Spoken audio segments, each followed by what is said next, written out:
L'or, le gold, l'XAU, USD, vous l'appelez comme vous voulez. Aujourd'hui, nous allons parler de cet actif et des malheurs sur les marchés mondiaux. Bonjour à tous et bienvenue dans cette nouvelle vidéo. Aujourd'hui, nous allons plonger dans le monde de l'or et découvrir les raisons derrière son impressionnante montée en flèche sur les marchés mondiaux et comment nous, on aurait pu justement prendre cette hausse et pouvoir capitaliser dessus. Il faut savoir que l'or est souvent considéré comme une valeur refuge en période d'incertitude économique. Il a récemment attiré l'attention des investisseurs du monde entier ainsi que les particuliers. Mais qu'est-ce qui se cache derrière cette tendance à la hausse? Tout d'abord, examinons l'impact de l'incertitude économique. Avec les récentes turbulences sur les marchés mondiaux et les inquiétudes persistantes concernant la reprise économique post-pandémique, c'est-à-dire après le Covid, de nombreux investisseurs se tournent vers l'or comme un actif sûr pour protéger leur patrimoine. Cette demande accrue a contribué à stimuler les prix de l'or à des niveaux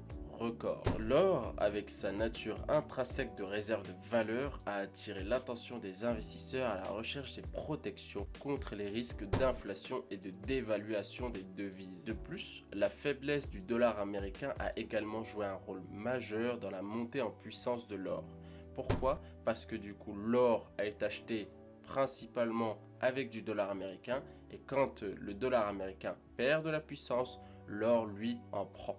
Alors que le dollar perd de sa valeur par rapport à d'autres devises, le prix de l'or souvent libellé au dollar tend à augmenter. Cela crée un cercle vertueux pour les investisseurs qui détiennent de l'or comme une couverture contre la dépréciation des devises, donc c'est-à-dire la perte de valeur de celle-ci. Enfin, avec les préoccupations croissantes concernant l'inflation du moment, de nombreux investisseurs voient l'or comme un moyen de se protéger contre la perte de pouvoir d'achat. Alors que les gouvernements du monde entier injectent des quantités astronomiques de liquidités dans l'économie pour stimuler la croissance, les investisseurs se tournent vers des actifs tangibles comme l'or pour préserver leur richesse à long terme. L'or ne peut pas être multiplié comme les devises et donc il ne peut pas perdre autant de valeur que celle-ci. Dans l'ensemble, chaque élément contribue à façonner le paysage de l'or sur les marchés mondiaux, que ce soit en raison de l'incertitude économique ou bien des politiques monétaires accommodantes, de la faiblesse du dollar ou des préoccupations inflationnistes. L'or continue d'attirer l'attention des investisseurs en tant que refuge dans un monde d'incertitude financière.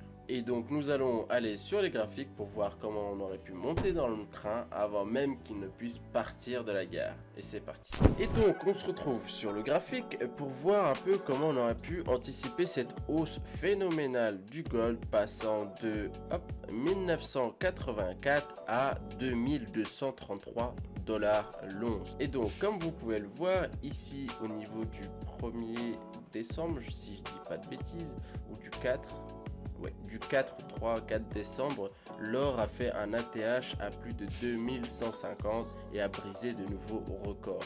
Et donc, depuis qu'il a atteint cet ATH, l'or a fait une sorte d'accumulation.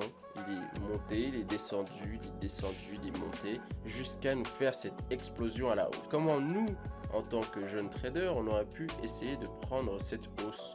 Eh bien, on va le voir de suite. On va se remettre à la base de ce mouvement, ici plus précisément.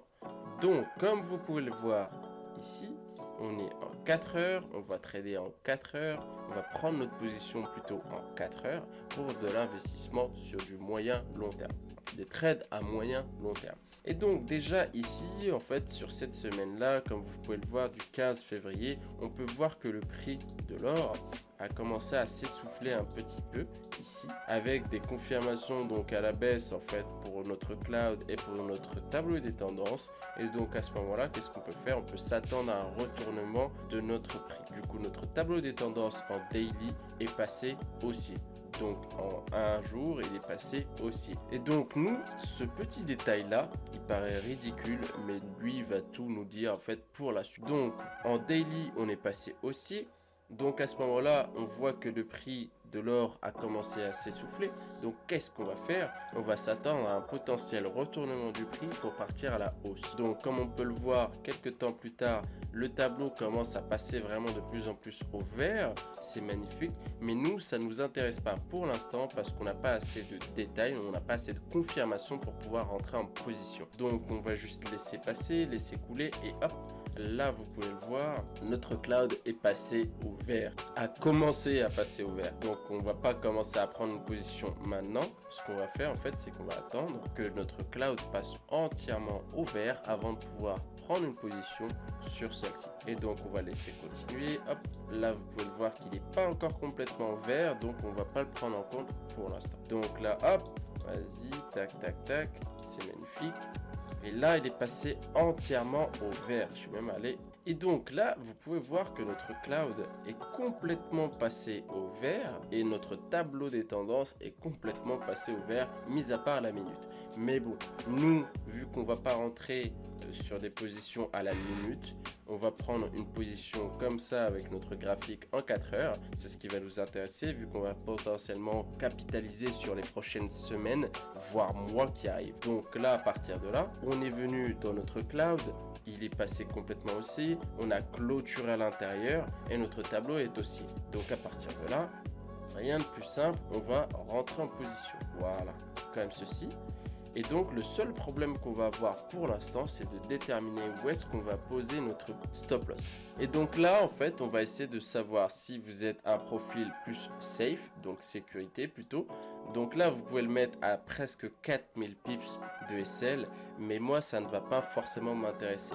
Même si je sais que ça va être sur une période beaucoup plus longue que sur du scalping, il n'y a pas de problème pour ça. Mais le truc, c'est d'avoir 4000 pips, en fait, c'est qu'il nous faudrait un mouvement vraiment grand pour ne serait-ce qu'avoir un R. Et donc, moi, c'est pas quelque chose que je vais chercher.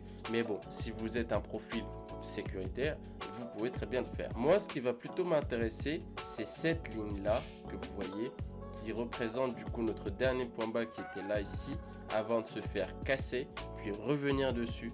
Et puis comme vous pouvez le voir ici, le prix est revenu réagir sur cette zone-là.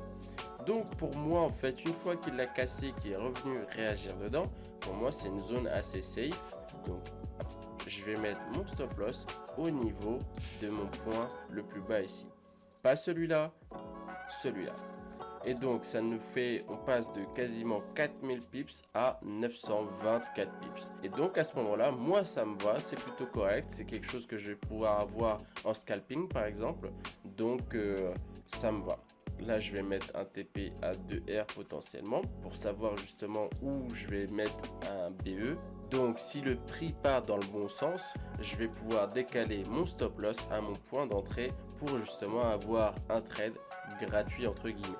Et donc là, hop, ça c'est bon, tout est nickel. Je vais pouvoir continuer, laisser le prix faire ce qu'il a à faire. Et là, vous pouvez voir en fait que le prix il est en train de redescendre. C'est pas ouf. Voilà, celui-là. Celui-là, en fait, il va être très intéressant. Pourquoi? Parce que certaines personnes vont nous dire que là, oui, avec les spreads, on se serait fait sortir. Eh bien non, parce que vu qu'on est en 4 heures et que la taille du SL est énorme, bah à ce moment-là, en fait, si vous pouvez le voir ici, hop, je vais pouvoir zoomer. On va prendre notre petite règle, on va prendre la pointe de celui-là et on va mettre sur notre SL. Ça nous fait un total de 117 pips. Hop, voilà. Ça nous fait un total de 117 pips. 111, 117, voilà, 111, allez, on va dire 110 pips. Sur 110 pips, très peu de brokers vont vous facturer un spread à 110 pips, ok? Donc c'est pour ça que là, pour l'instant, nous, ça nous va. On est toujours en position, on ne s'est pas fait sortir avec les spreads. Et donc avec ça, hop, on va pouvoir continuer à avancer et on peut voir que le prix repart dans l'autre sens. C'est magnifique. Et donc le truc, c'est savoir quand est-ce que je vais pouvoir mettre mon BE. Donc le fait de bouger son stop loss à son point d'entrée pour avoir un risque free, donc avoir un trade entre guillemets gratuit si le prix se retourne, et bien à ce moment-là, hop, on va juste attendre que notre prix revienne au moins au 2R pour pouvoir le laisser respirer. Parce que là, en fait, une fois que le prix est reparti dans l'autre sens, je ne vais pas m'empresser de mettre mon stop loss à mon point d'entrée parce que là, potentiellement, avec cette bougie-là, on aurait pu se faire sortir. Parce que du coup, on ne laisse pas le prix respirer, on ne le laisse pas faire ce qu'il a à faire, donc on va juste le laisser de la marge. Là, pareil, comme vous pouvez le voir, si on avait mis notre SL à notre point d'entrée, hop, on va essayer de voir ça de suite, ici, ça nous faisait 60 pips. Et là, c'est pas pareil. 60 pips, il y a pas mal de brokers qui peuvent avoir ce genre de taux. Donc très attention à ça. Et là en fait on aurait pu continuer, même 60 pips, on est même redescendu plus bas. On est même redescendu encore plus bas. On était à moins de 30 pips. Donc là oui, 30 pips, vous étiez sorti du trade. Donc c'est pour ça que je vous dis, laissez le prix respirer, laissez-le faire ce qu'il a à faire et il le fera. Donc là on a continué en fait, et là à partir de ce moment là, voilà, à partir du moment où il nous a cassé notre zone des 2R, là on peut mettre notre stop loss, hop, ici à notre point d'entrée. Voilà, je vais mettre ça, il n'est pas droit, c'est pas grave, hop. Je vais mettre stop. Et le truc, c'est que en fait, je vais pas mettre mon stop loss exactement à mon point d'entrée. Pourquoi? Parce que là, on va se retrouver avec ce qu'on appelle du swap. Le swap, qu'est-ce que c'est? C'est le fait de garder votre position sur plusieurs jours, voire semaines, voire mois. Donc, plus vous gardez votre position, plus vous avez des frais qui vont s'engendrer. Donc, à partir de là, moi, mon prix, je vois qu'il est bien parti. C'est top. À ce moment-là, je vais pas le laisser à mon point d'entrée parce que du coup, les frais que je vais avoir là-dessus sur 8 jours avant qu'il dépasse mon 2R, là, je vais juste le monter histoire d'avoir assez d'argent pour rembourser pour l'instant mon swap. Donc voilà, mon stop loss sera mis ici. Et là, du coup, je vais pouvoir laisser le prix continuer à faire ce qu'il a envie de faire. Et là, on peut voir que le prix, il décolle. Et là, encore une fois, en fait, une fois que je vois ça, qu'est-ce que je fais? Je bouge mon SL hop, à ce niveau-là, parce que du coup, c'était la base, et je le laisse quand même respirer. Vous voyez en fait la marge que j'ai avec le prix actuel. Donc, le prix peut faire en fait ce qu'il a à faire, donc potentiellement redescendre, faire ça, revenir avant de repartir. Donc c'est pour ça en fait que c'est très important de ne pas se précipiter et mettre un BE directement et de bouger son SL à la moindre bougie. Il faut vraiment le laisser respirer. Donc là on continue, on voit que le prix en fait est en train de monter. De toute façon vous le savez bien parce que du coup il a explosé à la hausse en cassant de plus en plus de nouveaux points hauts. Et donc nous à chaque fois ce qu'on va pouvoir faire c'est venir, hop, voilà, mettre un ici, un stop loss ici, le stop loss il va bouger encore une fois ici. Et là en fait on va attendre tout simplement. Hop, voilà, le prix continue à faire ce qu'il a envie de faire. Et nous à partir de là, la question que vous allez me poser c'est à quel moment on va pouvoir sortir de position. Donc soit vous êtes satisfait de ce que vous avez actuellement et qui vous fait 14R, c'est très bien 14R, donc soit vous sortez maintenant et donc vous avez pu encaisser vos bénéfices, soit vous laissez votre position tourner jusqu'à ce que votre cloud lui passe au rouge. Ok, donc à partir de là en fait comme vous pouvez le voir, là le prix il a des nuances de rouge, mais le cloud vous voyez bien qu'il a une majorité verte, donc ça veut dire qu'il a une majorité haussière. Donc à ce moment là en fait on laisse continuer notre prix à faire ce qu'il a envie de faire. De toute façon on a notre stop loss qui est là au cas où que le prix se retourne, et donc nous on va faire en sorte de juste laisser et continuer le prix faire ce qu'il a envie de faire. Hop, là comme vous pouvez le voir il a fait une certaine accumulation ici. Ça c'est bien parce que du coup vu que le prix l'a cassé, on peut se remettre sur un dernier point bas, c'est pas grave. Et là on peut le laisser continuer. Hop, voilà, c'est parfait. Et donc on arrive jusqu'à aujourd'hui. Et là en fait si vous voulez jusqu'à aujourd'hui ça nous ferait combien? Ça nous ferait hop. Et c'est comme ça qu'on aurait pu rentrer dans le train avant même qu'il ne parte de la gare. Donc faites très attention à ça, c'était assez simple et en même temps ça peut se reproduire à tous les niveaux. Comme on peut le voir ici sur les baisses, hop, on peut voir que c'est la même chose. On peut sortir à temps, on peut rentrer à temps. Pour chaque pump qu'on va avoir en fait au niveau du gold, nous on va pouvoir rentrer. Et pour chaque dump qu'on va avoir du gold, nous on va pouvoir rentrer en position.